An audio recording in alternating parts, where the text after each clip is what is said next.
नमस्कार दोस्तों, मैं प्रिंस सैनी आपका स्वागत करता हूं हमारे चैनल लर्न एंड ग्रो में। आज हम बात करेंगे Faraday laws of electromagnetic induction. तो फैराडे के कितने लॉ हैं? फैराडे ने 2 लॉ दिए थे और ये जो हैं उनके एक्सपेरिमेंट्स को फॉलो करते हैं। इससे पहले हमने जो एक्सपेरिमेंट पढ़े थे, तो फर्स्ट लॉ क्या है, वो क्या कहता है, चलिए उसको जान लेते हैं।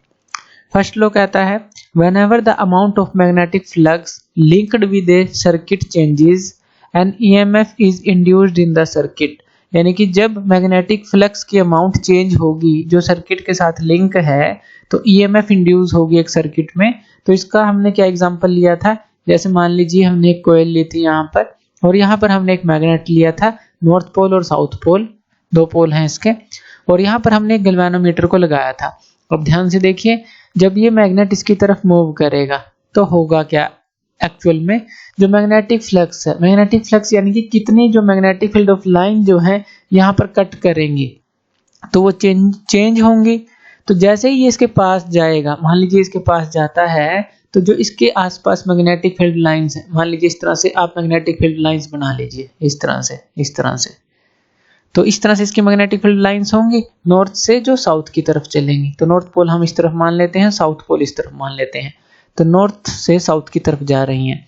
अब जैसे ही ये इसकी तरफ जाएगा तो क्या होगा, ये जो मैग्नेटिक फील्ड की लाइंस हैं इसे कट करेंगी, और जैसे ये मोशन में रहेगा तो यहाँ पर वो चेंज होती रहेंगी। यानी कि जो मैग्नेटिक फ्लक्स लिंक्ड होगा सर्किट के साथ वो चेंज होता रहेगा। अब जब ये चेंज होगा तो यहाँ पर हमें डिफ्लेक्शन मिलेगी। एक तरह से जब ये मूव किया तो यहाँ पर हमें डिफ्लेक्शन मिली, वापस गया, फिर से डिफ्लेक्शन मिली। ध्यान से देखिए दोबारा से कि जब ये यहाँ पर आया, यहाँ पर डिफ्लेक्शन देखिएगा, ये डिफ्लेक्शन मिली, जब ये वापस गया फिर से हमें डिफ्लेक्शन मिलेगी इस तरह से। तो ये किसके कारण से मिल रही है, जो मैग्नेटिक फील्ड लाइंस जो है यहाँ पर कट कर रही हैं उसके चेंज होने के कारण से मिल रही है। यानी कि जो मैग्नेटिक फ्लक्स लिंक्ड है यहाँ पर वो चेंज हो रहा है, तो इसके कारण से मिल रही है। तो ये फर्स्ट लॉ बोलता है कि whenever the amount of magnetic flux linked with the circuit changes and EMF is induced in the circuit, EMF induce होती है सर्किट के अंदर। और जो इंड्यूस ईएमएफ होती है वो कब तक रहती है, जब तक मैग्नेटिक फ्लक्स चेंज होता रहता है।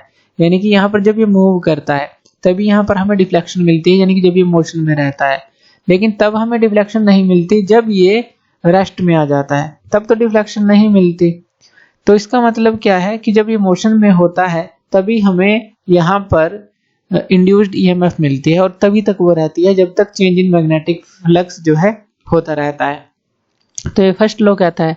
सेकंड लॉ क्या कहता है, सेकंड लॉ कहता है जो मैग्नीट्यूड है ईएमएफ का, अब यहाँ पर मात्रा की बात की गई है, मैग्नीट्यूड ऑफ ईएमएफ जो है induced in a circuit is directly proportional to the rate of change of magnetic flux linked with the circuit. ये कहना चाहता है, मान लीजिए यहाँ पर जो मैग्नेट है, अगर आप इसको स्पीड से मूव करते हैं तो ये स्पीड यहाँ पर मैटर करती है।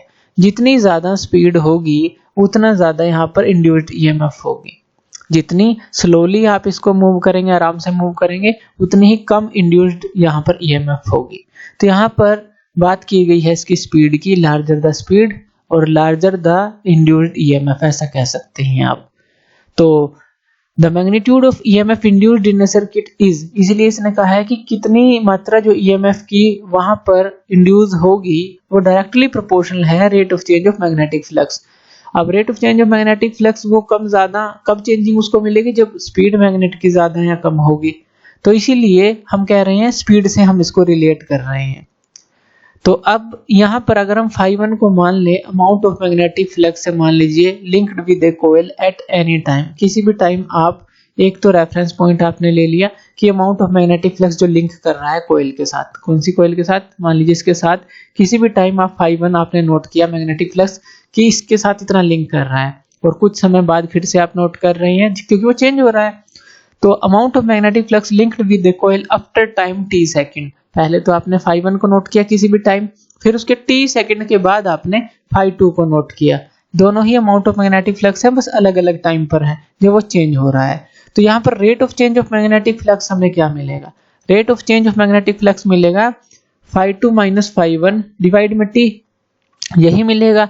यानी कि φ2 ये जो आफ्टर टाइम t सेकंड था माइनस φ1 डिवाइड में t, तो यही मिलेगा अकॉर्डिंग टू टाइम। पहले हमने किसी भी टाइम देखा, फिर t सेकंड बाद देखा, तो रेट ऑफ चेंज ऑफ ये मैग्नेटिक फ्लक्स हमें मिला।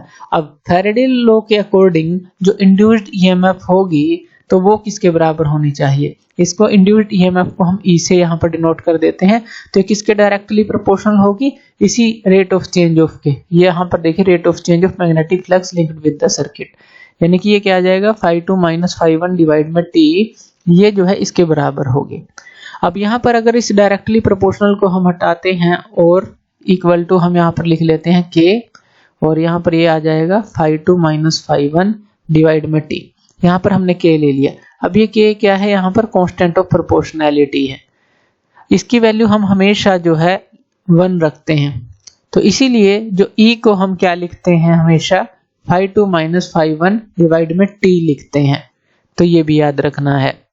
अगर हम यहाँ पर d phi लेना चाहते हैं, यानी कि स्मॉल चेंज लेना चाहते हैं मैग्नेटिक फ्लक्स के अंदर इन स्मॉल टाइम dt में, तो यहाँ पर हम इसको दोबारा से भी रिफॉर्म कर सकते हैं। ऐसा लिख सकते हैं E = d phi by dt लिख सकते हैं, लेकिन इसके आगे हम माइनस का साइन रखेंगे।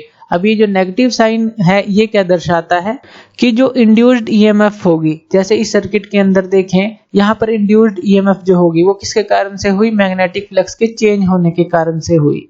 लेकिन जो ये इंड्यूस्ड ईएमएफ होगी ये हमेशा अपोज करेगी जो मैग्नेटिक फ्लक्स का चेंज है। मान लीजिए इस तरफ आप इसको लेकर जा रहे हैं, यहाँ पर इंड्यूस्ड ईएमएफ हुई तो उसके चेंज का वो अपोज करेंगे। इसी तरह से अगर वापस आ रहे हैं तो जो इंड्यूस्ड ईएमएफ होगी तो वो उसके भी चेंज का अपोज करेगी। हमेशा ये अपोज करेगी कोई भी चेंज हो मैग्नेटिक फ्लक्स में। ये ब्रीफली हम आगे लेंजेस लॉ के अंदर भी पढ़ेंगे। फिलहाल हम यही समझ लेते हैं कि यहाँ पर जो इंड्यूस्ड ईएमएफ होगी वो हमेशा अपोज करेगी any change in magnetic flux जो इस सर्किट के साथ जुड़ा हुआ होगा। अब ये तो हमने लिया जैसे कोई कॉइल के साथ E = जो हमने लिया -d phi by dt। इसी तरह से मान लेते हैं कि अगर यहाँ पर n नंबर ऑफ टर्न हो, तो किसी भी कॉइल में क्लोज्ड कॉइल है तो वहां पर हम ले लेते हैं -n आ जाएगा बस कैपिटल, और यहाँ पर आ जाएगा d phi by dt।